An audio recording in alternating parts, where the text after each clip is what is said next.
Okay जी।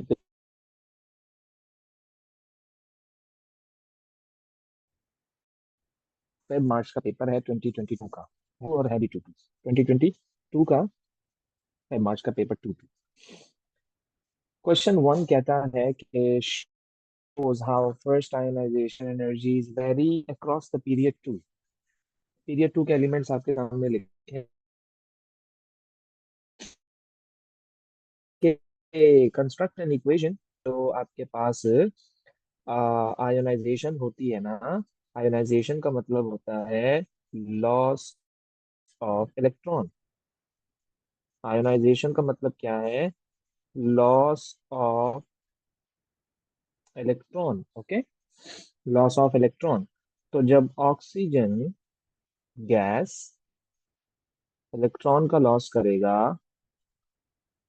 तो उस पर कौन सा चार्ज आ जाएगा? पॉजिटिव चार्ज आ जाएगा। ओके, सो ये इसकी आयनाइजेशन एनर्जी है।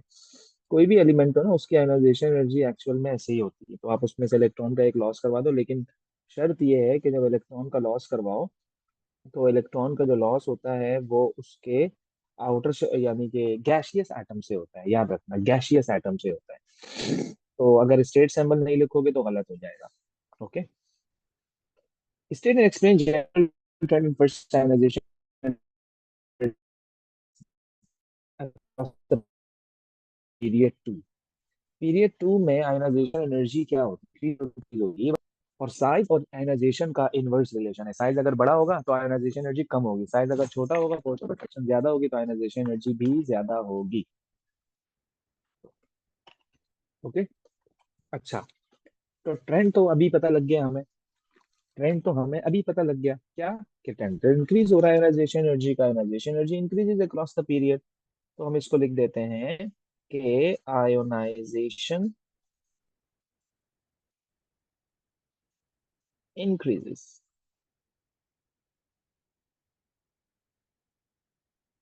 across the period।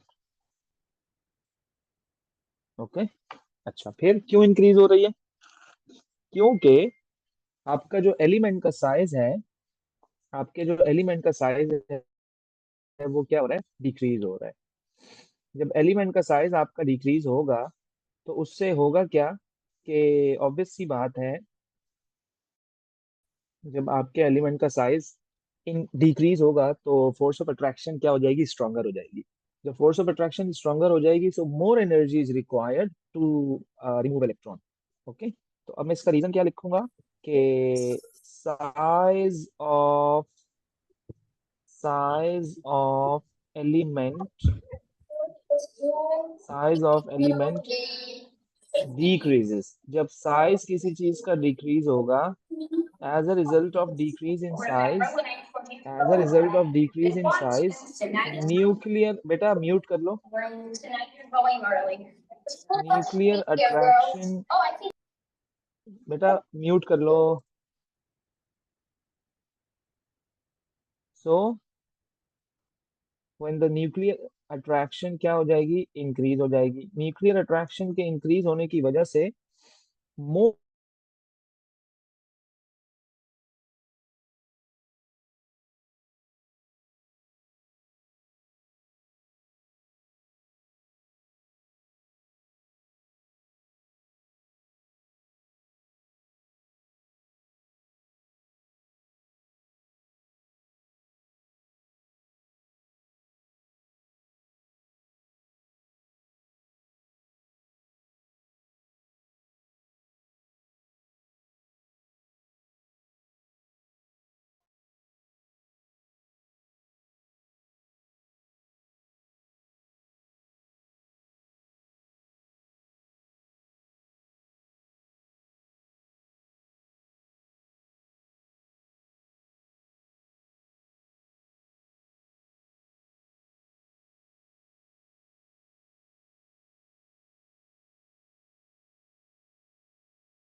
अच्छा जी, ओके, म्यूटेड था मैं। ओके, मैंने लिथियम का स्ट्रक्चर बनाया बेटा। मैं ये समझाना चाह रहा हूँ कि ये जो शील्डिंग की बात हो रही है, ये जो एटॉमिक साइज की बात हो रही है, न्यूक्लियर अट्रैक्शन की बात हो रही है, बेसिकली इसका मतलब क्या है? बेसिकली इसका मतलब क्या है, ये मैं क्यों कह रहा हूँ? तो लिथियम और ऑक्सीजन की मैं एग्जांपल देके आपको मैं बात क्लियर करता हूँ। ये ऑक्सीजन का न्यूक्लियस है, ये ऑक्सीजन के फर्स्ट शेल में 2 इलेक्ट्रॉन्स हैं, और ये ऑक्सीजन के सेकंड शेल में 6 इलेक्ट्रॉन्स हैं। अब आपने एक चीज नोट की कि टोटल शेल्स तो दो ही हैं। टोटल शेल्स तो दो ही हैं बीबी। जब टोटल शेल्स आपके पास दो हैं, तो फिर साइज कैसे डिक्रीज हो रहा है यार? ऑक्सीजन का साइज क्यों छोटा है? ये स्मॉलर इन साइज है। ये स्मॉलर इन साइज है, और ये बिगर इन साइज है, लार्जर इन साइज है। ये क्यों है? तो आप लोग कहोगे आसानी के लिए, फॉर सिंप्लिसिटी। अच्छा, इन दोनों के इनर आउटर इलेक्ट्रॉन, यानी कि इसके जो इनर इलेक्ट्रॉन्स हैं वो कितने हैं? दो हैं। और इसके भी इनर इलेक्ट्रॉन्स कितने हैं? दो हैं। शील्डिंग इफेक्ट होता क्या है? रिपल्जन बिटवीन इनर इलेक्ट्रॉन्स, वो तो दो दो हैं, वो तो सेम है, तो रिपल शील्डिंग इफेक्ट भी सेम है इसका। तो मैं आसानी के लिए अंदर वाले शेल्स को मिटा रहा हूँ, इलेक्ट्रॉन्स को मैं रिमूव कर रहा हूँ। ओके हो गया जी। अब मैं आपसे पूछूं बेटा, इसके और इसके बिटवीन अट्रैक्शन ज्यादा है या फिर इनके बिटवीन अट्रैक्शन ज्यादा है? आप बोलोगे सर, आप बोलोगे सर इसमें अट्रैक्शन ज्यादा है, कॉमन सेंस की बात है। तो जब अट्रैक्शन ज्यादा है तो इलेक्ट्रॉन्स चाहेंगे कि वो न्यूक्लियस के पास आ जाए, है ना? वो क्या चाहेंगे? न्यूक्लियस के पास आ जाए। तो इलेक्ट्रॉन न्यूक्लियस के पास जब जाने की कोशिश करता है ना, तो उसका साइज जो है वो पिंच हो जाता है, छोटा हो जाता है, पिचक जाती है। जैसे बॉल पिचक जाती है ना, ऐसी एलिमेंट का साइज भी छोटा हो जाता है। और जब एलिमेंट का साइज छोटा हो गया, तो ये तो बात आपको पता है कि जब साइज छोटा हो गया तो फोर्स ऑफ अट्रैक्शन ज्यादा हो गई। और जब फोर्स ऑफ अट्रैक्शन ज्यादा हो गई, तो मैं अगर आपको कहूँ बेटा मुझे इस इलेक्ट्रॉन को रिमूव करना है, आप बोलोगे सर बहुत मुश्किल है। मैं पूछूंगा क्यों? आप बोलोगे इसकी जो अट्रैक्शन है वो न्यूक्लियस से बहुत ही स्ट्रॉन्गर है, लेकिन इसकी अट्रैक्शन न्यूक्लियस से इतनी स्ट्रॉन्गर नहीं है। क्यों नहीं है? क्योंकि इसका जो साइज है वो बड़ा है। ये इलेक्ट्रॉन दूर है न्यूक्लियस से। जब दूर है तो लूजली अट्रैक्टेड है। जब लूजली अट्रैक्टेड है तो less energy is required.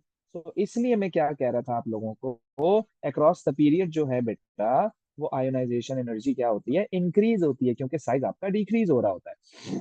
Okay. अच्छा, यही मैंने बात यहाँ पर लिखी है, आप देख लो इसको। फिर वो कह रहा है why ionization energy A does not follow the general trend in first ionization energy across the period too। भाई ये जो A है आपके पास, इसके साथ क्या मसला है? अच्छा खासा ionization energy increase increase increase increase increase, तो इसको तो क्या मसला है भाई? ये क्यों कम हो गया? क्यों कम हो गया? ये क्यों कम हो गया ये? तो आइए जरा इसको डिस्कस करते हैं। नाइट्रोजन से ज्यादा होनी चाहिए थी इसकी आयोनाइजेशन एनर्जी, यानी थ्योरेटिकली अगर मैं आपको कहूँ नाइट्रोजन से ग्रेटर होना चाहिए, लेकिन ये तो नाइट्रोजन से कम है। तो अगर मैं इसकी कॉन्फ़िगरेशन लिखूं बेटा ऑक्सीजन की, सो ऑक्सीजन इज 8। 8 बोले तो 1s2, 1s2, then 2s2, then 2p, then 2p2, then 2p4, then 2p4। यानी इसका अगर मैं p सब शेल बनाऊं बेटा, तो p में इसके अंदर टोटल 4 इलेक्ट्रॉन है, 1, 2, 3 एंड 4। आसानी के लिए नाइट्रोजन का भी बना दूं ताकि मैं कंपैरिजन करा सकूं। ये मैंने नाइट्रोजन का बना दिया। Nitrogen is 7, right? Nitrogen is 7।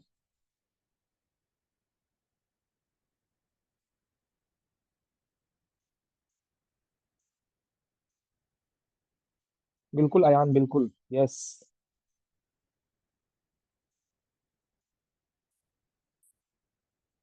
Okay,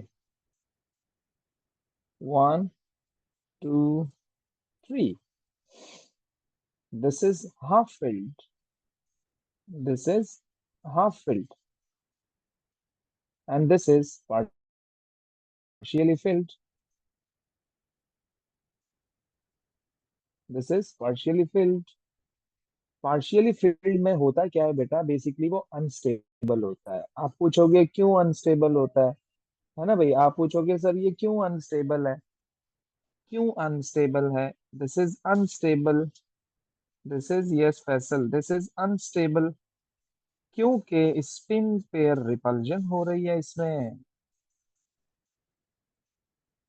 इसमें क्या हो रही है? स्पिन पेयर रिपल्जन हो रही है, ये देखो ना। ये देखो ना, इसमें स्पिन पेयर रिपल्जन हो रहा है भाई। तो इस वजह से ये अनस्टेबल हो गया बेटा। जो चीज अनस्टेबल होती है ना, वो चाहती है बस में किसी तरह से बस वो क्या हो जाए, उसकी आयनाइजेशन एनर्जी, मतलब तुम उसका इलेक्ट्रॉन आसानी से रिमूव कर सकते हो। जिस घर में लड़ाइयाँ हो, तुम उनका घर आसानी से बर्बाद कर सकते हो। ऑलरेडी उनके अंदर वो खुद इतने ज्यादा अनस्टेबल है, तुम्हें क्या प्रोटेक्ट करें? अपने आप को क्या प्रोटेक्ट करेंगे वो किसी और चीज से? तो बोलेंगे चलो यार, हम तो वैसे भी हैं, जाने दो चलो।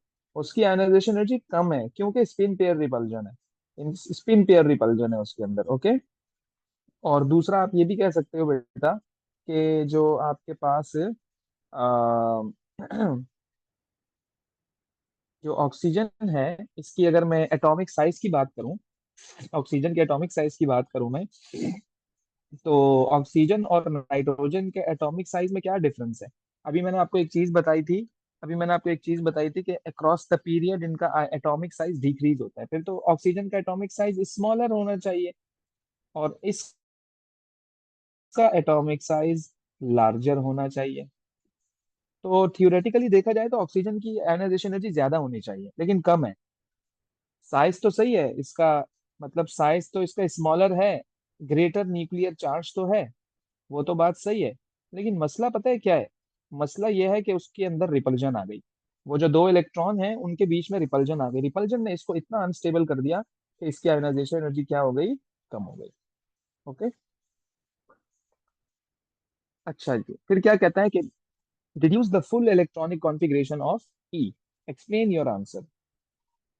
तो कॉन्फ़िगरेशन तो तुम जब बताओगे ना, जब तुम्हें उसकी एलिमेंट की आइडेंटिटी पता लगेगी। क्या कहते हो? तुम्हें तो एलिमेंट पता ही नहीं है कि वो एलिमेंट कौन है। Spin pair repulsion can take place in any atom ion.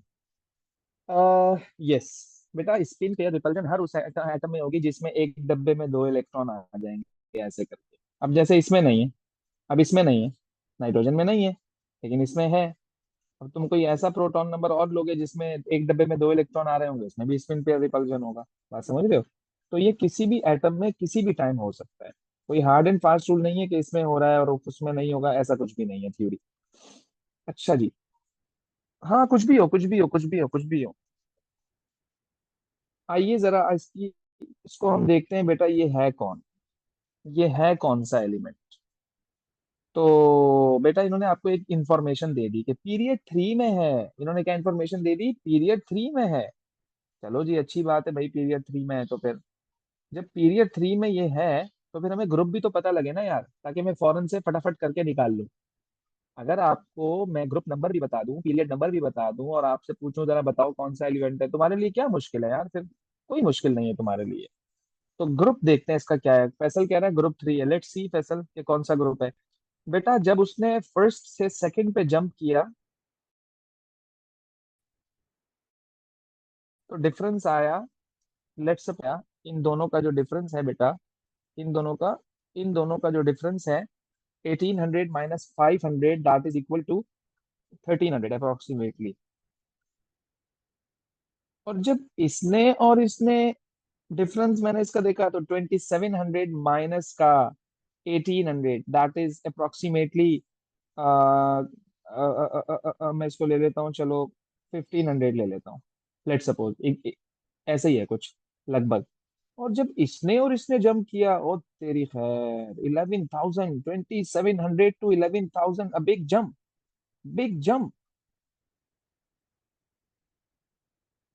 अच्छा, एक बच्चे ने कहा सर ये भी तो बिग जंप है, सर ये भी तो बिग जंप है, सर ये भी तो बिग जंप है। क्या कहते हो? लेकिन बेटा इतना बड़ा जंप नहीं है ये, मतलब आप इस जंप को देखो और उस जंप को देखो यार, ये 2700 मतलब 3000 टू 11,000। तो 11 माइनस थ्री कितना हुआ? 8,000। तो ये 8,000 का डिफरेंस आ रहा है क्या? 23 माइनस 18 कितना आ रहा है? 5,000 का आ रहा है। ये भी अप्रोक्सीमेटली कुछ ऐसा ही आ रहा है। बात समझ रहे हो? तो इसलिए the element is present in group three. तो ग्रुप थ्री मुझे पता लग गया। तो जो आपका ई है, जो आपका ई है उसका थर्ड पीरियड है, थर्ड पीरियड है, ओके। और थर्ड ग्रुप है, और थर्ड क्या है? ग्रुप है। जिंदगी आसान हो गई, आसान हो गई। जाइए जरा पीरियोडिक टेबल में और जाके जरा देखिए कि वो है कौन, period three and group three, right, period three and group three. तो ये आपके पास आ गया बेटा, first period, second period, third period. So third period start from sodium. आइए जरा, third period, period period period, group three, this is aluminium, this is aluminium. तो मुझे पता लग गया कि भाई उसका जो ग्रुप नंबर है थ्री और जो पीरियड नंबर है three, so the element is aluminium. तो ऐसे मैंने उस एलिमेंट को आइडेंटिफाई कर लिया after knowing the group number and period number. तो आइए जरा हम इसको अब लिख देते हैं बेटा, element is aluminium, element is aluminium. Okay, अब इसकी कॉन्फ़िगरेशन लिखो। तो एल्यूमिनियम का प्रोटॉन नंबर कितना होता है, 13 होता है। तो 1s2, 2s2, 2p6, 3s2, 3p1। भाई एक्सप्लेन करो यार अब इसको, एक्सप्लेन करो भाई इसको। तो एक्सप्लेन हम क्या करेंगे बेटा, इसने big jump, there is a big jump, there is a big difference between third and fourth ionization energies.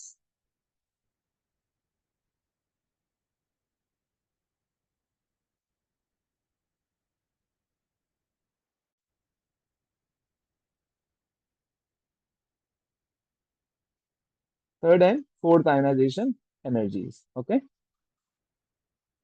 तो इससे क्या होता है, ये इंडिकेट करता है कि उसके आउटर शेल में थ्री इलेक्ट्रॉन्स हैं। ओके जी। High increase in ionization energy shows there is a change in shell number, exactly, exactly. अगर मैं इसको फर्दर और क्लियर करूं बेटा, लेट्स सपोज ये सोडियम का आखिरी शेल है, उससे पहले वाले शेल में कितने इलेक्ट्रॉन होते हैं, एट। ओके, और उससे पहले वाले शेल में कितने होते हैं, टू।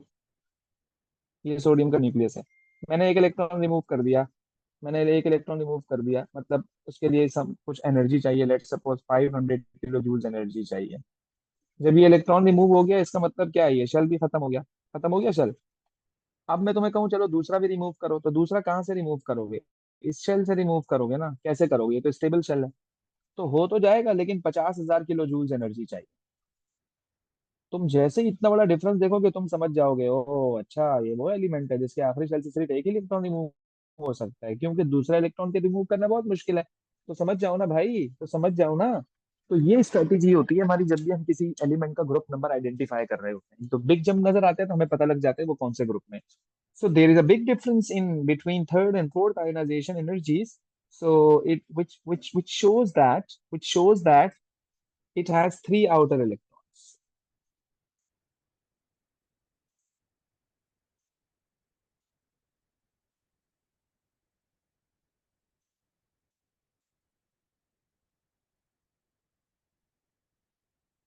Okay.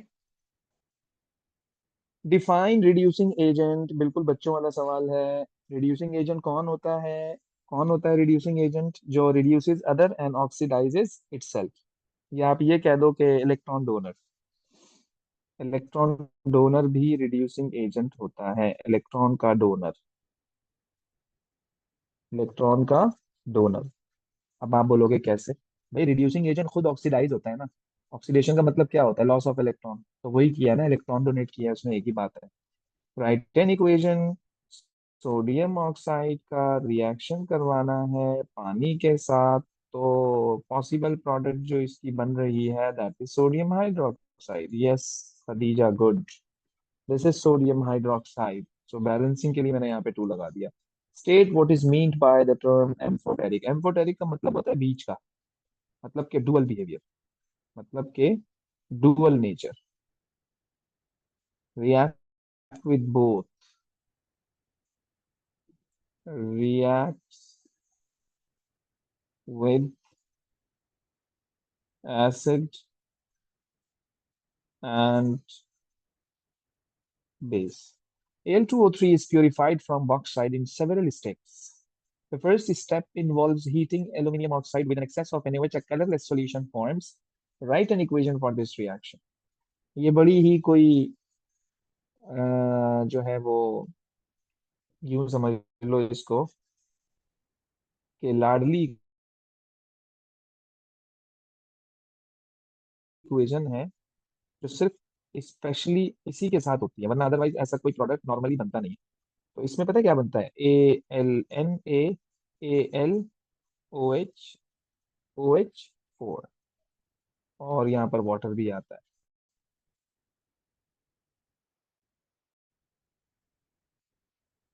बैलेंसिंग करने के लिए आप यहाँ 2 लगा दो, क्योंकि एल्यूमिनियम 2 है वहां पर। अब सोडियम 2 हो गया तो यहाँ भी 2 लगा दो। और 2 3 4 2 8 हाइड्रोजन है, तो ये 2 है और ये 2 है, तो यहाँ पर आप क्या लगा दो? 3 लगा दो। बैलेंस हो गई इक्वेशन। ओके जी। तो दिस इज बैलेंस्ड इक्वेशन। ये आपको याद करना है। ये आपको याद करना है, खुद से आप नहीं लिख सकते हो। कि जैसे हम बचपन में सिखाते थे कि भाई प्लस माइनस से कंबाइन हो जाता है और ऐसा और वैसा, ये वाली इक्वेशन तुम ऐसे नहीं कर सकते हो। ये एक्सेप्शनल इक्वेशन है, तुम्हें याद होनी चाहिए। State the effect of using Al2O3, that is a catalyst, in the dehydration of alcohols. Use the Boltzmann distribution curve to help explain your answer. बेटा अब आपको ये पता है ना कि generally activation energy, let suppose ये है, let suppose this is your activation energy. Catalyst की जॉब क्या होती है? कैटलिस्ट की जॉब क्या होती है बेटा? Catalyst increases the rate of reaction. Catalyst increases the rate of reaction. अच्छा, ये जो मैंने अभी एक्टिवेशन एनर्जी लगाई है ना यहाँ पर, बेटा ये वाली जो एक्टिवेशन एनर्जी है ना, this is without catalyst. This energy is without catalyst. अब ये एक और आयोनाइजेशन एक्टिवेशन एनर्जी आ गई, E A, but this is with catalyst.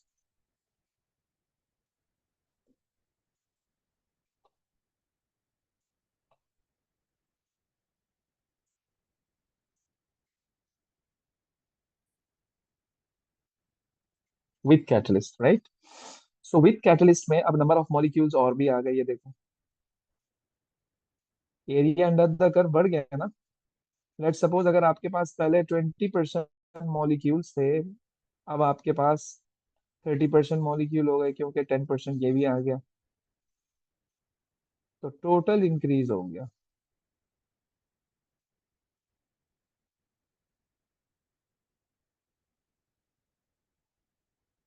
अब आप बोलोगे यार इससे क्या हुआ? इससे क्या हुआ? तो बेटा आपको पता है ना कि अब अब ये जो एरिया अंडर द कर्व होता है ना, वैसे तो बेटा ये भी सारे मॉलिक्यूल्स हैं, ये भी मॉलिक्यूल मॉलिक्यूल मॉलिक्यूल, ये सब मॉलिक्यूल्स हैं। लेकिन ये रिएक्शन कर नहीं सकते। आप बोलोगे क्यों? बेटा इनकी एक्टिवेशन एनर्जी ज्यादा है, ये उस एरिया में आ ही नहीं रहे, ये उस डोमेन में आ ही नहीं रहे, इनकी एक्टिवेशन एनर्जी ज्यादा है। मॉलिक्यूल तो वो रिएक्ट करता है जिनकी एक्टिवेशन एनर्जी कम हो, जिनकी एक्टिवेशन एनर्जी कम हो, जल्दी से रिएक्शन हो जाए। तो whose energy is greater than activation energy, अगर इनकी एनर्जी एक्टिवेशन एनर्जी से ज्यादा है, तो वो रिएक्शन कर लेगा, रिएक्शन वो कर लेगा। भाई लेट सपोज मैं आपको कहता हूँ ये एक डिग है, और आपको यहाँ से यहाँ जंप करना है, यहाँ जाना है। इसको जंप करने के लिए एनर्जी रिक्वायर्ड है 25 kJ, that is activation energy. अगर आप इतनी एनर्जी लगाओगे,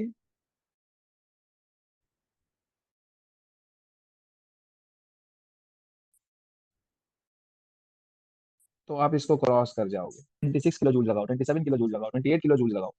तो इसलिए हम क्या कहते हैं बेटा, ये जो आपके पास ये वाला पोर्शन है ना, ये वाला पोर्शन, अब इसमें जो मॉलिक्यूल्स हैं उनकी जो एक्टिवेशन एनर्जी है ना, वो ग्रेटर देन नॉर्मल एनर्जी है, तो वो रिएक्ट कर जाएंगे। वो रिएक्ट कर जाएंगे। वो रिएक्ट कर जाएंगे। तो हमें यही तो लिखना है कि कैटलिस्ट डालने से क्या इफेक्ट आया। कैटलिस्ट डालने से क्या इफेक्ट आया? एक तो मैंने आपको ये बात कही कि उनकी एक्टिवेशन एनर्जी क्या हो गई, कैटलिस्ट ने लोअर कर दी। कैटलिस्ट ने उनकी एक्टिवेशन एनर्जी को क्या कर दिया? लोअर कर दिया। अब आसानी से रिएक्शन हो रहा है। और दूसरा ये कि पहले उस एरिया अंडर द कर्व में 20% मॉलिक्यूल्स थे, अब उस एरिया अंडर द कर्व में टोटल 30% मॉलिक्यूल्स हैं। तो जब नंबर ऑफ मॉलिक्यूल्स बढ़ गए तो फ्रीक्वेंट कोलिजन भी इंक्रीज हो गया ना। जब फ्रीक्वेंट कोलिजन इंक्रीज होता है तो रेट ऑफ रिएक्शन ऑटोमेटिकली खुद ब खुद क्या हो जाता है? इंक्रीज हो जाता है। ओके। तो 1 मार्क तो आपको यही मिल गया। दूसरा आप इसमें ये लिखो बेटा कि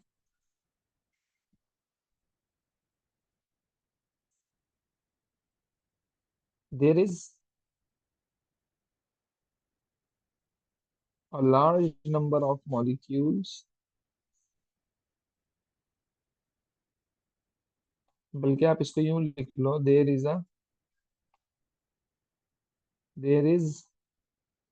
एन इंक्रीज इन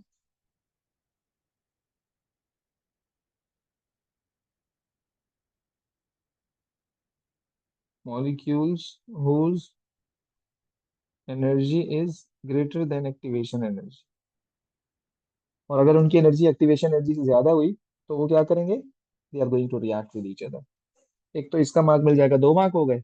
और नंबर ऑफ पार्टिकल जो इंक्रीज हुए थे, so as a result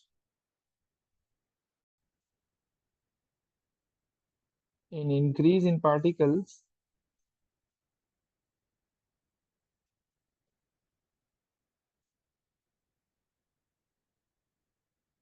collision, बल्कि मुझे लिखना चाहिए फ्रीक्वेंट कोलिजन इंक्रीजेस।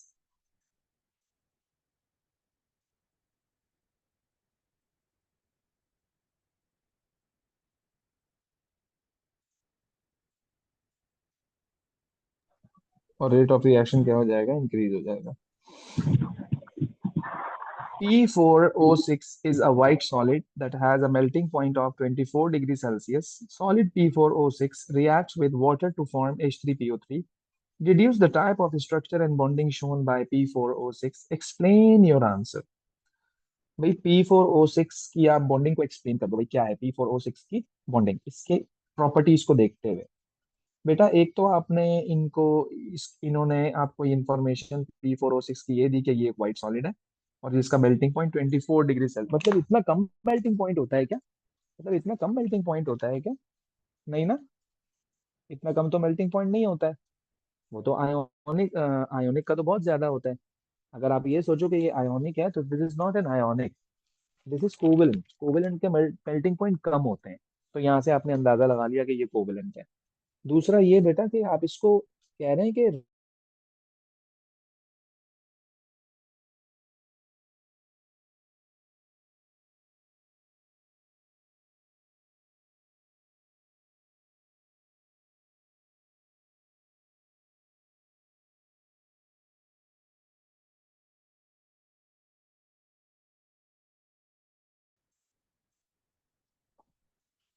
तो आप इसमें लिख लो कि bonding is covalent.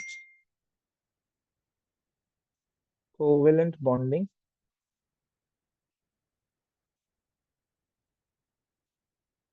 Covalent bonding.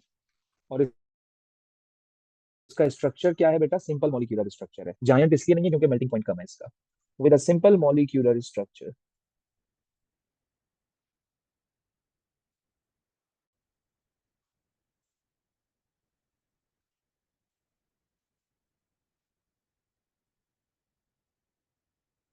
With simple molecular structure. Okay. Simple molecular structure क्यों है, क्योंकि लो मेल्टिंग पॉइंट है। और कोवेलेंट बॉन्डिंग क्यों है, क्योंकि क्योंकि reacting with water.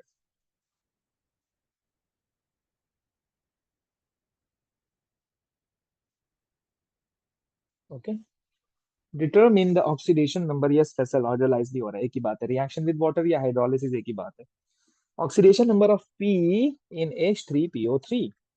Oxidation number of P in H3PO3। So P is your subject. So 3H, 3H, 3 is plus 1, H is plus 1, P you have to find out। 3 oxygen, 1 oxygen is minus 2 is equal to 0। So 3 plus P minus 6 is equal to 0। देखते हैं अयान क्या आता है answer, -3, -6 +3, -3 वहां जाके +3। Yes Ayan, good. This is +3। Okay जी, this is +3। Calculate the enthalpy change of formation of P4O6। P4O,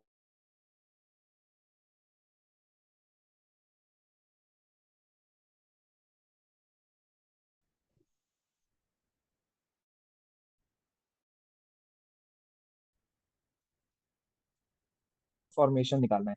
सही है जी। अब इसका हैश साइकिल जरा ड्रॉ कर लो। इसका हैश साइकिल ड्रॉ कर लो, अभी समझ आ जाएगा आपको। अब हैश साइकिल में हमने आपको दो बातें बताई थी बेटा। एक तो हैश होता है फॉर्मेशन वाले क्वेश्चंस का, और एक हैश साइकिल होता है कंबस्शन वाले क्वेश्चंस का। ये फॉर्मेशन का क्वेश्चन है। ये आप देख रहे हैं यहाँ पर कि क्या लिखा हुआ है, ये फॉर्मेशन का रिएक्शन दिया हुआ है और फॉर्मेशन का ये क्वेश्चन है। ओके। तो ऐसे क्वेश्चंस में आप क्या करते हो, मैंने आपको एक चीज सिखाई थी कि जितनी वैल्यूज गिवन है उतने एरोज बनाओ। फॉर्मेशन का क्वेश्चन है तो अपवर्ड एरो बनाओ, कंबस्शन का क्वेश्चन है तो डाउनवर्ड एरो बनाओ। तो P4O10 की आपको वैल्यू दी हुई है, मैंने एरो बना दिया P4O10 की तरफ। So the value is -3012। Okay. और ये P4O6 जो है ये आपको कैलकुलेट करना है, that is the x. That is x. Okay. अगर मैं एलिमेंट्स लिखूं, so the element is 4P plus 3O2। Balance भी तो करना है ना। ओके। आइए जरा अब हम क्या करेंगे बेटा, ये आपके पास 3O2, तो मैं 5O2 लिख लेता हूँ। ओके। अच्छा, अब क्या होगा कि बेटा ये मेरा डायरेक्ट रूट है और ये मेरा नहीं नेसेसरी नहीं है राहत, ये आपका इनडायरेक्ट रूट है। तो delta H is equal to, X का साइन चेंज नहीं होगा बेटा, बल्कि होगा क्योंकि मैं नीचे जा रहा हूँ, एरो ऊपर जा रहा है। और 3012 का साइन चेंज नहीं होगा। अच्छा, मजे की बात है, डेल्टा एच भी आपको दिया हुआ है, that is -1372 is equal to minus का एक्स एंड माइनस का 3012। तो माइनस का 1372 प्लस का 3012 इज इक्वल टू एक्स। खुदा बेटा, ये जो डायरेक्ट रूट हम लेते हैं ना या इनडायरेक्ट रूट लेते हैं, ये आप इसको आप कर सकती हो इसे, इससे कुछ भी नहीं होता। सही है। तो मैंने क्या कंसीडर किया है बेटा, ये हमारा रिएक्टेंट है और ये हमारा प्रोडक्ट है। ये हमारा रिएक्टेंट है, ये हमारा प्रोडक्ट है। तो मैंने इसको प्रोडक्ट कंसीडर किया हुआ है। तो मैंने एरो दोनों उसी की तरफ बनाए हैं। तो इसको सॉल्व कर लो बेटा, आपके पास आंसर आ जाएगा, सिंपल। देखो जरा आंसर, बताओ जरा क्या आ रहा है। Yes.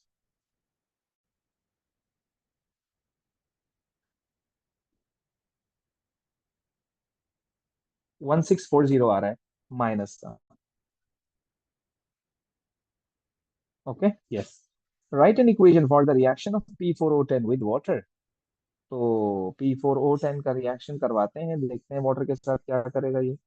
So when P4O10 is going to react with water, तो ये बनाएगा क्या, H3PO4, that is phosphoric acid. Balance करो इक्वेशन को। P4 है तो यहाँ 4 लगा दो, 4 3 12 हो गया तो यहाँ 6 लगा दो, इक्वेशन बैलेंस हो गई। Construct an equation to show how NO2 is generated in the catalytic converter. Sir, so I can consider any direct and indirect route. Answer सही आना चाहिए होगा। वैसे आसान सी बात मैं आपको बता रहा हूँ कि आप रिएक्टेंट और प्रोडक्ट को देख लो, बस जो सिंपल आपको मेन इक्वेशन दी हुई है ना, आप उसी को कंसीडर कर लो। ओके। सेम आंसर आएगा, करके देख लेना। Construct an equation two show how NO2 is generated in the catalytic converter of SO2। बेटा ये इक्वेशन हमने जो है वो कैटालिटिक कन्वर्टर वाला टॉपिक है, पॉल्यूशन वाला, ये ओ लेवल्स में भी करवाते हैं। कि इसमें वो कहता है भाई NO2 बना कैसे, तो नाइट्रोजन मोनोऑक्साइड रिएक्ट करेगा O2 के साथ और आपके पास बना लेगा NO2। बैलेंस होनी चाहिए इक्वेशन, तो मैंने हाफ लगा के इस इक्वेशन को बैलेंस कर दिया। तो this is balanced chemical equation. State the product of this reaction that contributes to photochemical smog. Photochemical smog, जब NO2 रिएक्ट करता है ना अनबर्न्ड हाइड्रोकार्बन से, NO2 जब रिएक्ट करता है अनबर्न्ड हाइड्रोकार्बन से, तो हमारे पास फोटोकेमिकल स्मॉग बनता है, जो होता है पर ऑक्सी एसिटाइल नाइट्रेट।